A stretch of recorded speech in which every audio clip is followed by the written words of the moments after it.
ভারতের ক্রিকেটের আজ একটা কালো দিন। ভারতের ছেলেরা হেরে গেল অস্ট্রেলিয়ার বিরুদ্ধে, আবার বিশ্বকাপে মেয়েরা ইংল্যান্ডের বিরুদ্ধে হেরে গেল। খুব শকিং, মেয়েদের এই যে 4 রানে ইংল্যান্ডের সঙ্গে হার এবং বিশ্বকাপে পরপর 3টি ম্যাচে হার, এটা একদম মেনে নেওয়া যাচ্ছে না। ডিয়ার স্মৃতি মান্দানা, আপনি ম্যাচটা বের করে নিয়ে আসবেন। আমাদের মিডল অর্ডার, আমাদের লোয়ার অর্ডারের ব্যাটসম্যানরা যেমন, তাতে তাদের প্রতি কোনো ভরসা নেই।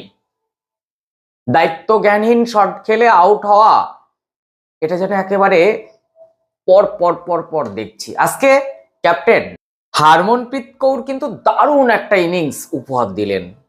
স্মৃতিমান্দনার তো তুলনা নেই। দীপ্তি শর্মা দারুণ ব্যাটে বলে, তবুও ম্যাচটা বেরোলো না। আজকে সব থেকে যাকে নিয়ে আমি মানে বলতে চাই যে ভারতের ক্রিকেট বোর্ড, কোচ, এরা কি করছে? ছেলেদের ক্ষেত্রে অভিযোগ, মেয়েদের ক্ষেত্রে অভিযোগ। আজকে জেমিমা রদ্রিগেজ নেই কেন? ওই ওই জায়গাটা কিভাবে পূর্ণ হবে? আজকে জেমিমা থাকলে এই ম্যাচটা হার হতো না। আসবো মেয়েদের কথা, একটু ছেলেদের কথা বলে নি। আমরা অনেকদিন ওয়েট করেছিলাম যে বিরাট কোহলি রান পাবেন, হিটম্যান একটা দারুণ ইনিংস খেলবেন, কিন্তু সেটা হলো না। যদিও ভারতের ছেলেদের আজকে ব্যাড লাক, বৃষ্টি। আজকে এই ম্যাচটা হতো না। যেখানে 50 ওভারের খেলা, সেখানে 26 ওভার টেনে টুনে টাইমটাকে একদম নিখুঁত রেখে ম্যাচটা খেলানো হলো। এই ম্যাচটা অ্যাকচুয়ালি পরিত্যক্ত হওয়া উচিত। তাদের যদি এই পরিস্থিতি হতো যে 16 ওভার খেলা হয়ে গেছে আর 10 ওভার তাদের হাতে আছে, আমি 4টে উইকেটের কথা বাদ দিলাম, প্লাস রানের কথা বাদ দিলাম, আপনি 16 ওভারে নিশ্চয় টি-20-র মতো খেলতে পারবেন না। শেষে গিয়ে এই ম্যাচটা টি-20-তে দাঁড়ালো, যখন ভারতের হাতে শুধুমাত্র 10টা ওভার। আমি তো বলছি, এটা যদি 50 ওভারে হতো, আজকে কেএল রাহুল সেঞ্চুরি করে বেরিয়ে যেতেন। আজকে যে জুটিটা তৈরি হচ্ছিল, অক্ষর প্যাটেল এবং কেএল রাহুল, তারা তো শুধু মারতে গিয়ে আউট হলো, কারণ 10টা ওভার হাতে রানটা 150 থেকে 170-এ টানতে হবে। এটা এটা ভারতের ওপরে বলা যেতে পারে একটা অন্যরকম। এটা এটা এটা এটা একদম মেনে নেওয়া যাচ্ছে না। তাই এই হারটাকে আমি একেবারে হার বলবো না। তবুও ভারত বলে এই অস্ট্রেলিয়াকে এতটা পর্যন্ত এই ম্যাচ টানতে হয়েছে এবং খেলতে হয়েছে ভারতের বোলাররা। দেখুন, অস্ট্রেলিয়ার ব্যাটসম্যানদের কিন্তু থামিয়ে রাখতে পেরেছে, না হলে অনেক আগেই এই রানটা উঠে যাওয়ার কথা।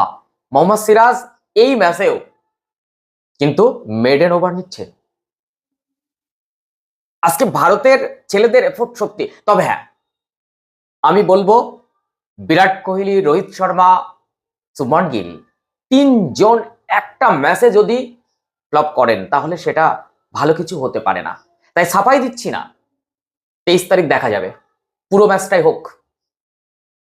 প্রথমত শুভমান গিলের টস হারাটা, দ্বিতীয়ত এই জায়গা থেকে ম্যাচ পরিত্যক্ত হতে পারত। 26 ওভার নয়, এটা যদি 32 থেকে 33 ওভার খেলার টাইম থাকতো তাহলেও খেলানো যায়। 26 ওভার খেলানো যায় না, কোনো ক্রিকেটীয় হিসাবে নেই। তাই 23 তারিখ এই বিষয়ে আলোচনা করব। তবে বিরাট কোহলির ব্যাটে রান দেখতে চাই। অনেক দিন ভক্তরা কিন্তু ওয়েট করে আছে। আজকে হতাশ হয়েছে। আজকে হিটম্যানের ব্যাটে রান নেই কেন? সবাই রোহিত শর্মার জন্য ওয়েট করে, খেলার জন্য রোহিত শর্মাদের জন্য, বিরাট কোহলিদের জন্য গলা ফাটানো হয়েছে যে তাদের কেন অবসর নিতে হচ্ছে, তাদের কেন খেলানো হচ্ছে না।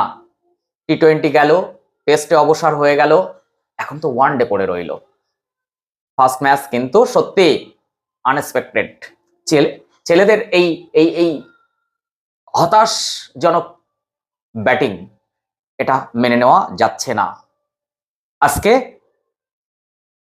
ভারতের যে স্টেমিনা ইংল্যান্ডের মাটিতে দেখানো উচিত ছিল, সেটা কিন্তু হয়নি। তবে মেয়েদের ক্ষেত্রে একটু অন্যরকম। আজকের ম্যাচটা সত্যি ভারতের হাত ছিল না। যেভাবে স্মৃতি মান্দানা এবং কৌর 125 রানের একটা পার্টনারশিপ গড়লেন। সেখান থেকে ম্যাচ হার ছিল না, লাস্ট 5 ওভারও ম্যাচ হার ছিল না।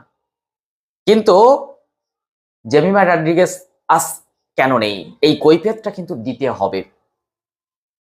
অনেক আশা নিয়ে এই বিশ্বকাপটা কিন্তু মেয়েরা খেলছে ভারতের মাটিতে, শুধু পাকিস্তানের জন্য হাইব্রিড স্লট শ্রীলঙ্কাতে। আজকে কেন পরপর 3টি ম্যাচে হার হচ্ছে?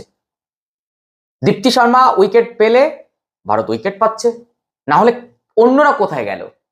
স্মৃতি মান্দানারা রান না পেলে ম্যাচ জিতবে না, অন্যরা কোথায় গেল? না, 1 জন 2 জন 3 জনের ওপরে এই টিম নির্ভর করা যায় না। তাহলে তো আমাদের মিতালি রাজ, ঝুলন গোস্বামীরা অনেক ভালো ছিল। কি উন্নতি হলো? এখানে মহিলা ক্রিকেট নিয়ে আমি অবশ্যই তোপ দাগবো বিসিসিআই কে। অবশ্যই বিসিসিআই এদিকে নজর দিক। ভারতের এই বিশাল জনসংখ্যা, এখানে কিন্তু প্লেয়ারের সংখ্যা কম নয়, সেখানে সঠিকভাবে প্লেয়ার নির্বাচন হচ্ছে না কেন? তবে আজকে রিচা ঘোষের ওপরে আমার একটু রাগ হচ্ছিল, তার শট নির্বাচন কোনো কিছুই ঠিক হয়নি। আজকে এই জায়গাগুলো একটু একটু করে যদি প্রলেপ দেওয়া যেত, তাহলে হয়তো ওই ম্যাচটা 4 রানে হার হতো না। যাই হোক, ভারতের পরপর 3টি ম্যাচ হার বিশ্বকাপে স্মৃতি মান্দানাদের শুধুমাত্র ব্যাটে রান করে যেতে হবে, রান করে যেতে হবে, এটা নয়, অন্যদেরও রান করতে হবে। তবে আমরা তো অন্য দেশের মতন নই। ভারতের ক্রিকেট ভক্তরা ভীষণ ভালো, ওয়ার্ল্ডের মধ্যে। এরা প্লেয়ারদের নিয়ে গালিগালাজ করে না, এরা এই লিটন, এই সাকিব বলে না। এরা বিরাট কোহলির ভক্ত, এরা স্মৃতি মান্দানার ভক্ত। তাই মাঝে মধ্যে তো একটু কালো হবেই আকাশ, কিন্তু সারাটা দিন যে একটা রৌদ্রকরোজ্জ্বল পরিবেশ আপনি পেয়েছেন, ভুলে গেলেন এক লহমায় একটু আকাশের কোণে একটু মেঘ জমলো। তবে বিশ্বকাপ তো একটু লাগছে, পরপর 3টে ম্যাচ হার, সেমিফাইনাল যদি ক্যারি করা না যায়, এই পরিস্থিতিতে একটু তো হতাশার জায়গা থাকবে। 2017 ফিরে আসছে, এ কোন 25-এ আমরা রয়েছি? আমরা অনেক ভালো একটা টিম, যেখানে স্মৃতি মান্দানারা একেবারে সেই জায়গায় পৌঁছে যাবেন, এটাই তো ভাবার দরকার। তবে অস্ট্রেলিয়া, সাউথ আফ্রিকা, ইংল্যান্ড কিন্তু সেমিফাইনাল ক্যারি করে নিল। একটি টিম এখন বাকি আছে, সেটা এখন অনেক অঙ্ক, অনেক হিসাবের জন্য। আমরা শুধু শ্রীলঙ্কা পাকিস্তানকে হারাবো এই মানসিকতা রাখা চলবে না, চলবে না। তবে 23 তারিখ আবারও বিগ ম্যাচ, মেয়েদেরও আছে, ছেলেদেরও আছে। আজকের এই 19 তারিখটা ভুলতে চাইবো 143 কোটি ভারতবাসী তথা বিশ্বের ছড়িয়ে থাকা ভারতের ক্রিকেট ভক্তরা। আজকের এই 19 তারিখটা, কালী পুজোর আগের দিনটা অবশ্যই ভুলতে চাইবেন। আপনার অভিমত কি অবশ্যই জানাবেন। চ্যানেলে নতুন হলে অবশ্যই চ্যানেলটি সাবস্ক্রাইব করে পাশে থাকা বেল আইকন প্রেস করে রাখবেন, এরকম তথ্য সমৃদ্ধ ভিডিও পেতে ভীষণ সুবিধা হবে। আর যদি ফেসবুক থেকে দেখেন তাহলে অবশ্যই কিন্তু ফলো দিয়ে রাখবেন।